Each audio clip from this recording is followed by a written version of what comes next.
플라톤의 영혼 3분설이란 단순히 고대의 심리학적 모델을 넘어 플라톤의 윤리학과 정치철학 전체를 관통하는 핵심적인 사상입니다. 그의 저서, 특히 레푸블릭, 즉 국가와 파이드로스를 중심으로 영혼의 세 부분은 무엇이며 이들이 어떻게 상호작용하여 정의로운 인간과 정의로운 국가를 형성하는지에 대해 심도 있게 논의해 보겠습니다. 플라톤 철학의 핵심 질문 중 하나는 바로 이것입니다. 정의란 무엇인가?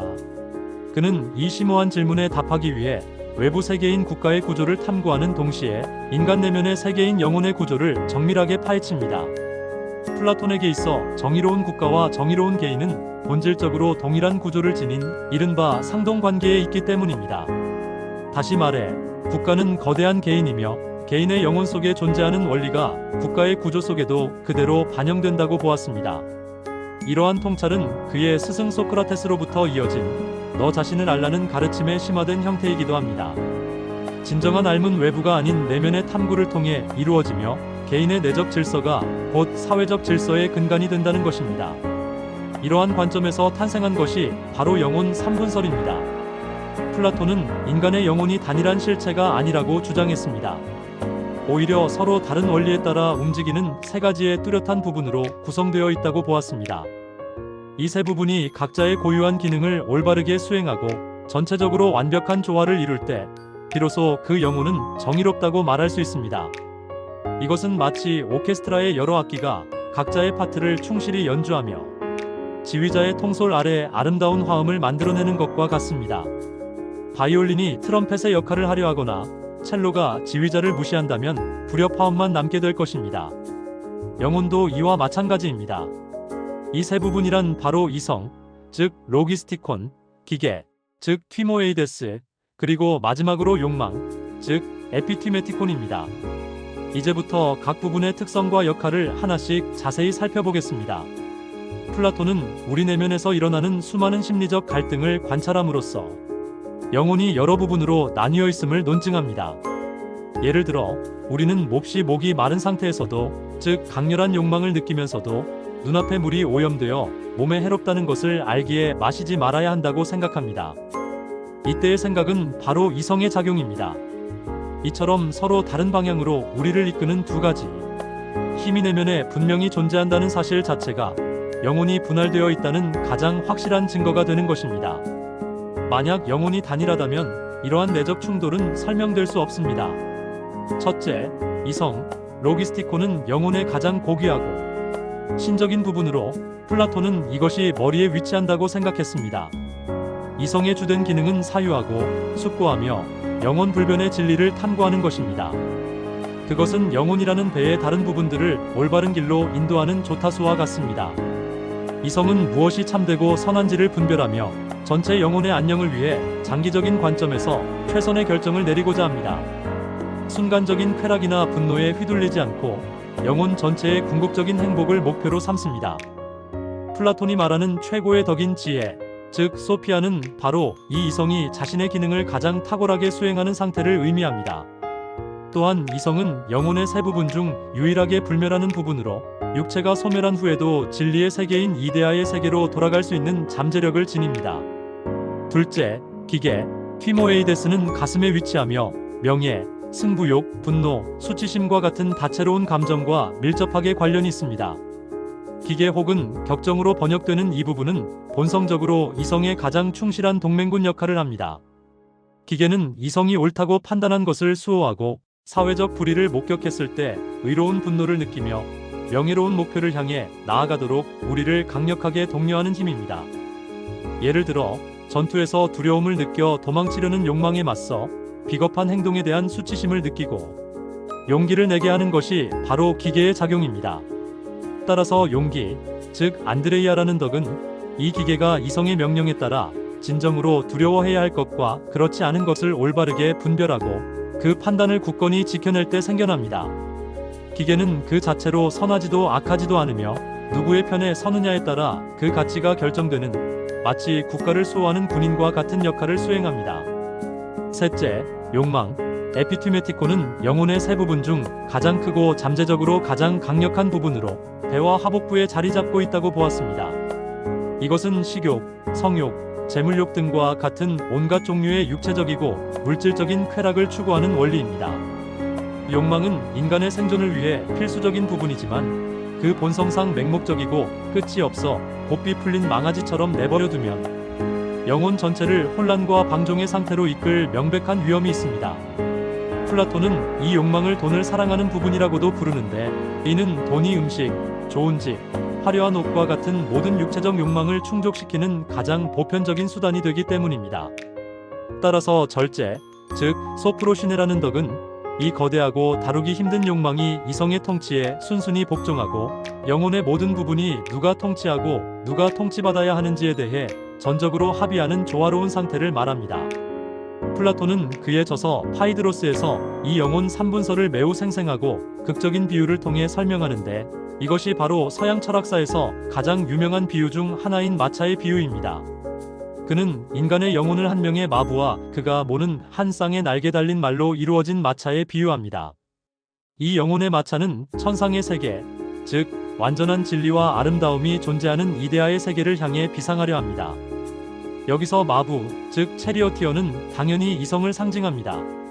마부의 임무는 두 말의 서로 다른 성질을 정확히 파악하여 이들을 능숙하게 제어하고 마차 전체를 올바른 방향인 천상의 세계로 이끄는 것입니다. 마부의 시선은 항상 위를 향하며 영원한 진리를 관조하고자 합니다. 마부가 모는 두 마리의 말 중 하나는 혈통이 좋고 자세가 바르며 모습이 아름다운 흰색 말입니다. 이 말은 바로 기계를 상징합니다. 이 말은 명예를 사랑하고 본성적으로 절제가 있으며 마부의 거친 채찍질 없이도 목소리만으로도 명령에 잘 따릅니다. 즉, 기계는 본성적으로 이성과 협력하여 고귀하고 영광스러운 목표를 향해 나아가려는 긍정적인 성향을 지니고 있음을 보여줍니다. 마부가 가리키는 방향으로 힘차게 나아가려 노력합니다. 하지만 다른 하나는 정반대입니다. 이 말은 혈통이 나쁘고 몸은 비대하며 제멋대로 생긴 검은색 말입니다. 이 말은 제어할 수 없는 욕망을 상징합니다. 이 말은 오만하고 방탕하며 귀가 먹먹한 듯 마부의 명령을 끊임없이 무시하고 채찍과 뾰족한 막대기로 다스려도 좀처럼 말을 듣지 않습니다. 이 검은 말은 항상 머리를 땅으로 향하고 지상의 쾌락, 즉 육체적이고 감각적인 즐거움을 향해 마차 전체를 끌어내리려고 안간힘을 씁니다. 따라서 우리의 내면적 삶이란 이성이라는 마부가 기계라는 흰색 말과 긴밀하게 협력하여 욕망이라는 야생의 검은색 말을 제어하며 마차 전체가 추락하지 않고 올바른 방향으로 나아가도록 끊임없이 분투하는 과정 그 자체입니다. 이 격렬한 투쟁에서 마부가 성공적으로 마차를 조종하여 조화로운 운행을 이룰 때 영혼은 비로소 덕을 갖추게 되고 진정한 행복에 이를 수 있습니다. 반대로 검은 말이 날뛰어 마차가 통제 불능 상태에 빠지면 영혼은 타락하여 지상에 추락하게 됩니다. 이 비유는 우리 내면에서 매 순간 벌어지는 이성과 욕망 간의 끊임없는 갈등과 그 사이에서 기계가 어느 편에 서서 어떤 역할을 해야 하는지를 명확하게 보여주는 탁월한 심리적 통찰이라 할 수 있습니다. 앞서 언급했듯이 플라톤에게 영혼 3분설은 단순히 개인의 심리를 분석하는 데 그치지 않고 궁극적으로 정의로운 국가 모델을 제시하기 위한 핵심적인 토대였습니다.